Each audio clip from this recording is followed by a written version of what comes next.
Okay, this is the swimming pool equipment. We're running about 20 psi on the filter. It's a DE earth filter. Looks like it's tight enough. Our valves are all labeled. The fountain's not in operation right now. I don't operate the valves. The brakes, do no harm. We got an inline chlorinator. Our piping is labeled. That's nice. We've got one main pump. This pump is electrically bonded to the heater. That's good. It's working. The heater's working right now. Turning the heater off. I turned you off. There you go. I turned the heater off. We're supposed to have a dip leg for the gas piping going to the water heater. For the swimming pool heater, we have a dip leg, and we're missing the top left screw off of that, off of our Master Temp 400. So moving on along. It's nice that we have a gate. The spring should have been adjusted tighter so that it closes. It should have been adjusted tighter so it closes like it's supposed to. Alright. Don't make a liar out of me. So it closes. But see the way this swings out? You should have a landing. And I guess this is a landing. Is the driveway the landing? Okay. News to me. Guess you got a step in front of the gate. I think there should be a landing before you get to the gate. Speaking of a landing before you get to the gate, automatic gate is beyond the scope of this inspection, but the chain is loose and it needs to be oiled. I triangulated these guys, and it's about 5.5 inches all the way around. Water self-levels, but the apron itself is also level. And it's an in-floor circulating pump system. I've got some information about that for us. I'm coming over here, shoot a few loop-de-hoops. I love these. I tell people to replace the plastic ones. There we go. Now we've got some pieces of chlorine. We've got some chlorine tablets in there. Okay, we've got a chlorinator. Why do we have chlorine tablets? Why do we need chlorine tablets if we have a chlorinator? Why is that? And then we can see right here that our skimmers have weeps, and they come with weeps. And I would mention if you had weeps or don't. So I'm going to mention that you do. And there's nothing wrong with having them. The manufacturer makes them. But there is a consideration. I'm looking at kids stuff here. There is a consideration. If it didn't have weeps, I wouldn't call that deficient, because children can put their arms inside there playing.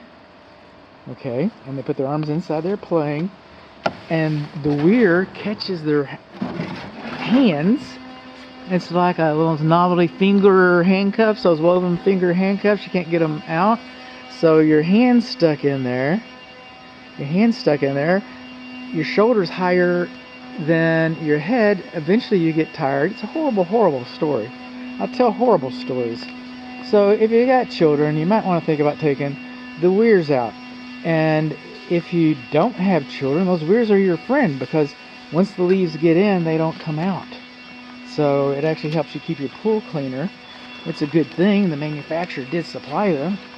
But I'm just sharing with you some safety or knowledge. Just sharing a little bit of knowledge here. I'm coming on across here. What is this?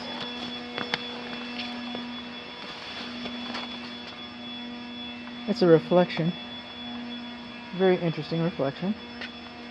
This is a pool self-cleaner, and they're no longer in favor. They're no longer accepted. Here's the pool self-filler parts. They just left the parts in there. Would you put those parts in there? Yes, ma'am. Okay, it'd be $200. Thanks, I got new parts. You're welcome. Alright. We're coming across here. Pool's nice and level. The shell looks good. All the coping tile looks good. It's kind of nice. Kind of a nice little swimming pool.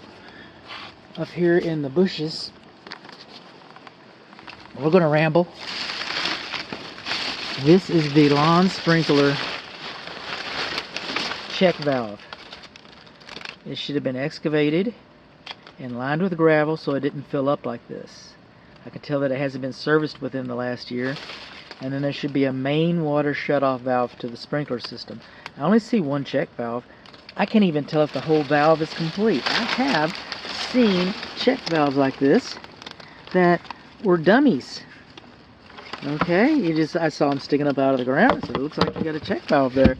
And we got poking around a little bit, investigating. Well, I didn't. My client did. I wouldn't do that. So my client said, "Hey, bud, what about it out here?" I'm going like, "Oh, let me get through this job, man." He said, "Come look." So I did. And the check valve was not complete. That's quite a little discovery. I appreciate my client for bringing to my attention. Okay, lawn sprinkler hoses, longer than, you can have them exposed like this, but if it's more than 12 inches, they're supposed to be stapled down. This is a clean out. We've got two other sewer clean outs over there. The main sewer clean outs are over on that corner, This is another clean out. You know what I'm not seeing? I'm not seeing a vacuum breaker for the swimming pool. I am not. Coming along here, I don't know what this contraption is. Is this a vacuum breaker for the swimming pool? No, that's some kind of a mosquito trap. Alright.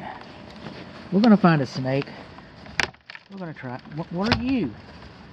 I don't know what you are, but I can't tell that you're a vacuum breaker. This is a quick clean. Okay, I'm glad we got a quick clean. Do not remove under pressure. Okay, we sure won't. But that's not a vacuum breaker. Okay, so our swimming pool system, unless I find one on the other side of the fence, I reserve the change my mind, but read your report. Read your report and see what I had to say about the vacuum breaker for the swimming pool main drain. That's where you'll find that's the final word right there. It's on your report.